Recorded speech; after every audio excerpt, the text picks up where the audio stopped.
के यशस्वी राष्ट्रीय महामंत्री और नवनिर्वाचित राज्यसभा सांसद श्री संजय कुमार झा जी हैं।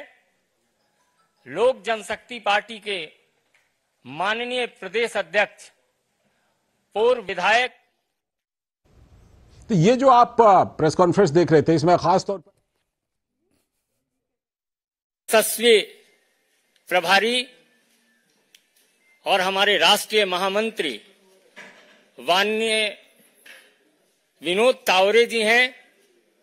हमारे भारतीय जनता पार्टी के माननीय प्रदेश अध्यक्ष और उप मुख्यमंत्री श्री राजू तिवारी जी से कि आपको संबोधित करें। हेलो, सबसे पहले मैं आप सबका स्वागत करता हूं और देश के यशस्वी प्रधानमंत्री जी को धन्यवाद करता हूं, आदरणीय गृह मंत्री जी को धन्यवाद करता हूं और भारतीय जनता पार्टी के प्रदेश अध्यक्ष राष्ट्रीय अध्यक्ष नड्डा जी को भी धन्यवाद करता हूं और मंच पर विराजमान विनोद तावड़े जी हैं, हमारे डिप्टी सीएम प्रदेश अध्यक्ष सम्राट चौधरी जी, बड़े भाई संजय झा जी जदयू के जो राष्ट्रीय महासचिव हैं, और हमारे संजय मयूख जी और हमारे साथी हम के जो हैं।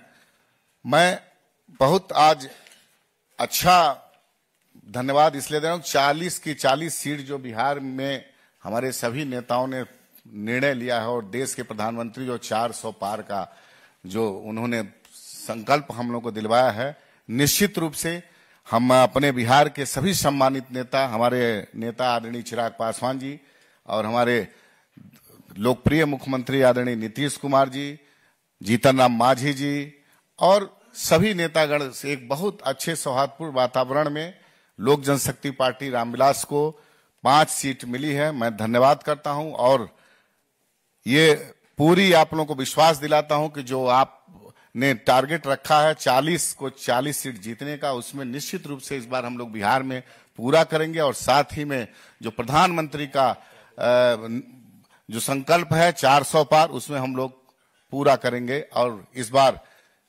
बहुत बड़ी जीत के साथ हम लोग सरकार बनाएंगे। देश के प्रधानमंत्री नरेंद्र भाई मोदी तीसरी बार प्रधानमंत्री बनेंगे। मेरा विनम्र निवेदन है जनता दल यू के राष्ट्रीय महासचिव सांसद संजय कुमार झा जी से कि आपको संबोधित करें। मैं धन्यवाद देता हूं कि बीजेपी के जितनी लीडरशिप है, आदरणीय प्रधानमंत्री जी श्री नरेंद्र मोदी जी, बिहार में खास करके गृह मंत्री जी का विशेष रुचि रहता है। उनका व्यक्तिगत इन्वॉल्वमेंट रहा सारे चीज़ों में, जो अभी सारा सीट फाइनल हुआ है। जो प्रभारी हैं आदरणीय विनोद तावरे जी, उप मुख्यमंत्री सम्राट चौधरी जी, हमारे राजू तिवारी जी और हमारे हम के जो अध्यक्ष हैं संजय मयूख जी, जितने सारे साथी हैं, बिहार में बिल्कुल एमिकेबली सारा अलायंस फिक्स हो गया। हमको तो नहीं लगता है कि दूसरे साइड में कोई फाइनल बात हो पाई है। और जो हमारे नेता है नीतीश कुमार जी, पिछली बार भी 2019 में जो हम लोग लड़ रहे थे, उस बार भी मार्जिन आप देखिएगा तो कोई भी सीट ऐसा नहीं था, 1-2 को छोड़ करके, जहां 2 लाख से ऊपर का मार्जिन रहा लोकसभा में। और अभी जो परिस्थिति है उसमें तो मुझे बिल्कुल लगता है कि वन वे इलेक्शन है, जमीन पर कुछ दिखाई नहीं पड़ रहा है बिहार में। मैं बाहर का तो इतना असेसमेंट नहीं किया हूं कि बिहार में जो हम लोग घूमते रहे या जो काम हुआ है, लोगों की आकांक्षा बढ़ी है और कि ये डबल इंजन की सरकार रहेगी तो बिहार में जो डेवलपमेंट का, विकास का गाथा है और बड़ा काम होगा वहां पर। तो मुझे लगता है वो जो एस्पिरेशन है लोगों का, जो एस्पिरेशन बढ़ा है, निश्चित रूप से आने वाले चुनाव में बिहार जो 40 का 40 सीट है वो 2024 में एनडीए गठबंधन लेके आएगा। बहुत।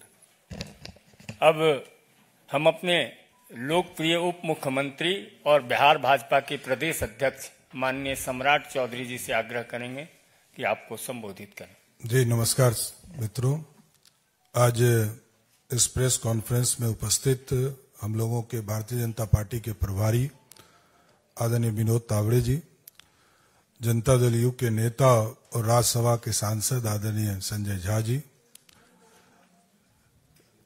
लोक जनशक्ति पार्टी रामविलास के प्रदेश के अध्यक्ष राजू तिवारी जी, हमारे राष्ट्रीय सह मीडिया प्रभारी संजय मयूख जी, हिंदुस्तानी अवाम मोर्चा के दिल्ली के प्रदेश अध्यक्ष रजनीश जी, आज देश के यशस्वी प्रधानमंत्री जी के नेतृत्व में बिहार में 40 की 40 सीट जीतने का लक्ष्य हमारा है और पिछले बार हम लोग 3 पार्टियों के अलायंस में 2019 का चुनाव लड़े थे।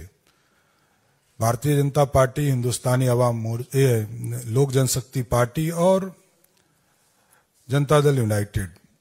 इस बार 2 और पार्टियों का सहयोग हम लोगों के साथ बढ़ा है जो पिछले बार महागठबंधन में थे, हिंदुस्तानी अवाम मोर्चा और आरएलएसपी उस समय था जो आरएलएम के तौर पर आज के तारीख में है। तो मैं ये बताना चाहता हूं कि आज सभी लोग, सभी 5 पार्टियों के सबके नेताओं के सहयोग से, आदरणीय प्रधानमंत्री जी के मार्गदर्शन में, आदरणीय गृह मंत्री जी के मार्गदर्शन में, आदरणीय राष्ट्रीय अध्यक्ष जेपी नड्डा जी के मार्गदर्शन में और बिहार के मुख्यमंत्री आदरणीय नीतीश कुमार जी के निर्देशन में, आदरणीय चिराग पासवान जी, आदरणीय जीतन राम मांझी जी, आदरणीय उपेंद्र कुशवाहा जी, सभी लोगों के सहमति से बिहार में हम गठबंधन में चुनाव लड़ने जा रहे हैं। विस्तृत तौर पर आदरणीय विनोद तावड़े जी आपको बताएंगे, लेकिन स्पष्ट है कि 2024 में फिर से नरेंद्र मोदी जी की सरकार और 40 की 40 सीट जीतकर देश में जो 400 पार का हमारा संकल्प है उसको आगे बढ़ाना है। बहुत बहुत धन्यवाद। मित्रों, आप जो बिहार विजय के लिए प्रतीक्षारत हैं, उस प्रतीक्षा के संदर्भ में विधिवत घोषणा और संबोधित करेंगे हमारे यशस्वी राष्ट्रीय महामंत्री और बिहार के चुनाव प्रभारी माननीय विनोद तावड़े जी। मेरा सविनय निवेदन होगा माननीय विनोद तावड़े जी से कि आपको संबोधित करें। नमस्कार। बिहार एनडीए के सभी आदरणीय नेतागण, भारतीय जनता पार्टी, जनता दल यूनाइटेड, लोक जनशक्ति पार्टी, हिंदुस्तानी अवाम मोर्चा और राष्ट्रीय लोक मोर्चा, ऐसे सभी का जो एनडीए गठबंधन बिहार में एक साथ होकर चुनाव लड़ेगा। भले पार्टी के अपने अपने चुनाव चिन्ह अपने अपने सीटों पे अलग हो, लेकिन सभी 40 सीटों पर पूरा एनडीए की सभी पार्टियां अपनी पूरी ताकत से 40 के 40 सीटों पर ताकत लगाएगी और सभी सीटें जीत कर आएंगी। ये हमारा विश्वास है। हमने कहा था कि 48 घंटे में हम सीटों का बंटवारा क्या हमें हुआ है, ये हम आपको घोषित करेंगे। और आज हमने सीटें कौन सी पार्टी के चिन्ह पर एनडीए लड़ेगी इसकी जानकारी मैं देता हूं। भारतीय जनता पार्टी 17 सीटें एनडीए के साथ लड़ेगी। जनता दल यूनाइटेड 16 सीटों पर एनडीए के साथ लड़ेगी। लोक जनशक्ति पार्टी 5 सीटों पर, हिंदुस्तानी अवाम मोर्चा 1 सीट पर और राष्ट्रीय लोक मोर्चा 1 सीट पर, ऐसे सीटों का बंटवारा हमने आपस में कर लिया है। इसमें भारतीय जनता पार्टी पश्चिम चंपारण, पूर्वी चंपारण, औरंगाबाद, मधुबनी, अररिया, दरभंगा, मुजफ्फरपुर, महाराजगंज, सारण, उजियारपुर,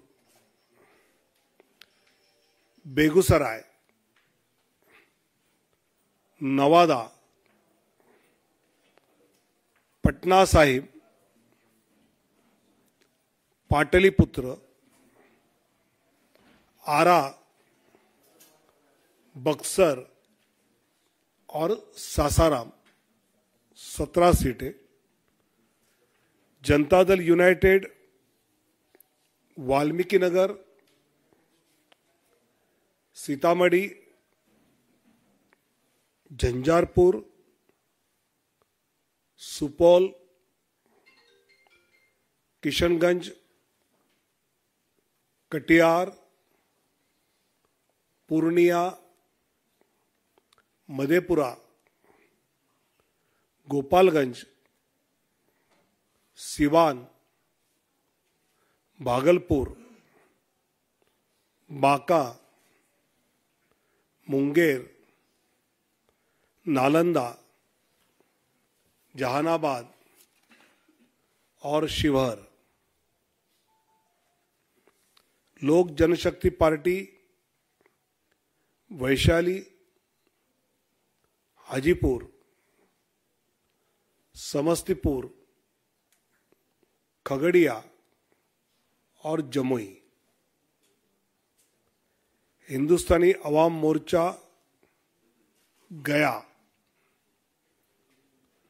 और राष्ट्रीय लोक मोर्चा काराकाट, ऐसे 40 सीटों पर एनडीए बिहार में मजबूती से आने वाले चुनाव लड़ेंगे और फिर एक बार मोदी सरकार ये जो नारा है वो जमीन पर उतारेंगे। बहुत बहुत धन्यवाद।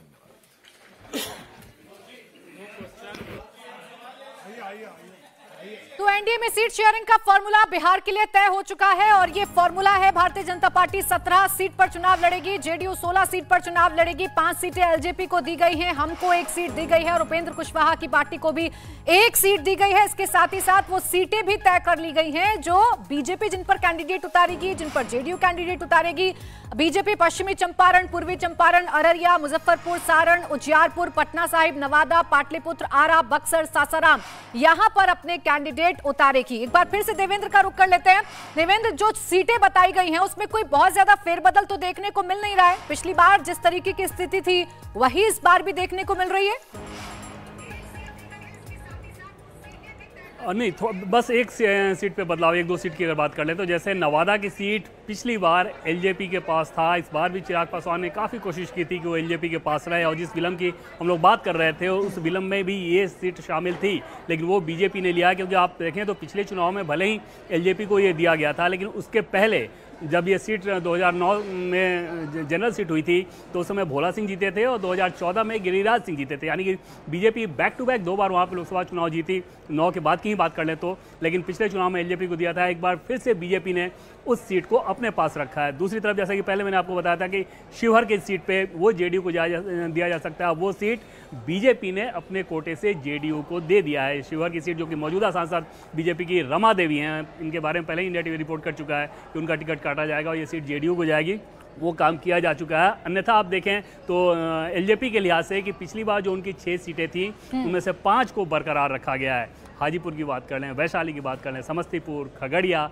जमुई, इसके अलावा सिर्फ नवादा 1 सीट वहां से लेकर वो बीजेपी को दिया गया। तो मोटे तौर पे आप देखें तो उसी पैटर्न के हिसाब से दिया गया है जहां पर। अच्छा देवेंद्र, हम बिहार की बात कर रहे हैं और देखिए बिहार से जुड़ी हुई इस वक्त एक और बड़ी खबर मिल रही है। आनंद मोहन की पत्नी लवनी आनंद, जो कि फिलहाल आरजेडी से विधायक हैं, वो जेडीयू ज्वाइन कर रही हैं, जेडीयू ज्वाइन कर चुकी हैं। ये खबर इस वक्त हम अपने दर्शकों को बता रहे हैं। तो एनडीए का कुनबा लगातार बढ़ता जा रहा है। आनंद मोहन की पत्नी, आपको बता दें, अभी जब सरकार दोबारा बनी, नीतीश कुमार ने अपने साथी को छोड़कर यानी आरजेडी को छोड़कर जब एनडीए के साथ वो आए थे, उस वक्त भी लवनी आनंद जो थी वो एनडीए के साथ बैठी हुई नजर आई थी और अब उन्होंने जेडीयू को ज्वाइन कर लिया है। तो देखिए एनडीए का कुनबा तो लगातार बढ़ता जा रहा है। आरजेडी के विधायक जो हैं वो लगातार टूटकर एनडीए का दामन थाम रहे हैं और इन्हीं में से एक हैं लवली आनंद, जो कि आनंद मोहन की पत्नी हैं। देवेंद्र, अब आप अपनी बात पूरी करिए। सीटों का फॉर्मूला आप बता रहे थे और देखिए एक और तस्वीर जो शायद पहले से पता थी कि ये जेडीयू में शामिल हो सकती हैं, वो हो गई है। जी हाँ प्राची, और पहले भी जैसे कि मैंने आपको बताया था कि ये शिवहर से जेडीयू की उम्मीदवार होंगी और इसी के लिए जेडीयू ने ये सीट ली है। रमा देवी जो कि अति पिछड़ा कम्युनिटी से आती हैं, एज लगभग 72-73 साल उनकी उम्र है, उनको पार्टी के बड़े नेताओं के द्वारा पहले ही ये बता दिया गया था कि पार्टी आपकी भूमिका किसी और रूप में देख रही है, इस बार आप शिवहर से कैंडिडेट नहीं होंगी, ये सीट कहीं और जा सकता है और जेडीयू को सीट दिया गया और लवली आनंद को वहाँ से चुनाव लड़ाया जाएगा जेडीयू के द्वारा। और इसके अलावा मोटे तौर पर आप देखें तो जैसा कि पहले मैं आपको बता रहा था कि जो पार्टी जहाँ मजबूत है, ट्रेडिशनली मजबूत रहा है, अमूमन उसी तरह का सीट डिस्ट्रीब्यूशन किया गया है। जैसे बीजेपी के लिहाज से अगर आप बात कर लें तो बीजेपी का जो अपना कोर वोटर है वहाँ पे फॉरवर्ड कम्युनिटी, बनिया कम्युनिटी, उस हिसाब से जो कंस्टिट्यूंसी बनती है उनमें से अधिकांश पर बीजेपी लड़ रही है। अति पिछड़ा डोमिनेटेड कम्युनिटी कंस्टिट्यूंसी जो है उनमें से अधिकांश जेडीयू लड़ेगी। तो ये पहले से ये पैटर्न चला रहा है बीजेपी जेडीयू के बीच, जब जब सीट डिस्ट्रीब्यूशन होता था कमो बेस उसी पैटर्न को आगे बढ़ाया गया है। इसमें फेरबदल बहुत मामूली है, एक्सचेंज की कोशिश बहुत ज़रूर हुई थी और दोनों ही तीनों खेमों ने एक तरह से कोशिश की थी। एलजेपी की बात करें तो उनकी तरफ से ज़्यादा कोशिश नहीं हुई थी। उनकी समस्या ये थी कि जितनी उनकी सीटें हैं वो रिपीट हो रही हैं कि नहीं, और चिराग पासवान तो इस बात पर एकदम अड़े हुए थे कि पशुपति पारी से उनके गुट से उनका कोई लेना देना नहीं। हालांकि एक सांसद बीना सिंह जो पहले उनके साथ गई थी अब वापस आ चुकी हैं चिराग पासवान के साथ, उनको वैशाली से टिकट दिया भी जाएगा। लेकिन बीजेपी जेडीयू के बीच एक कोशिश जरूर हुई थी स्वैपिंग की, वैसा मोटे तौर पर होता नजर नहीं आ रहा है। पिछले पैटर्न को लगभग फॉलो किया गया है। बिल्कुल, और सीट शेयरिंग का फॉर्मूला एकदम तय हो चुका है। देखिए एनडीए में साथी जो हैं इस बार बढ़ चुके हैं। इस बार हम एनडीए के साथ हैं और उपेंद्र कुशवाहा साथ हैं और सीटों का बंटवारा बिहार में कर दिया गया है। जल्द ही अब उम्मीदवारों की घोषणा बीजेपी की तरफ से की जाएगी।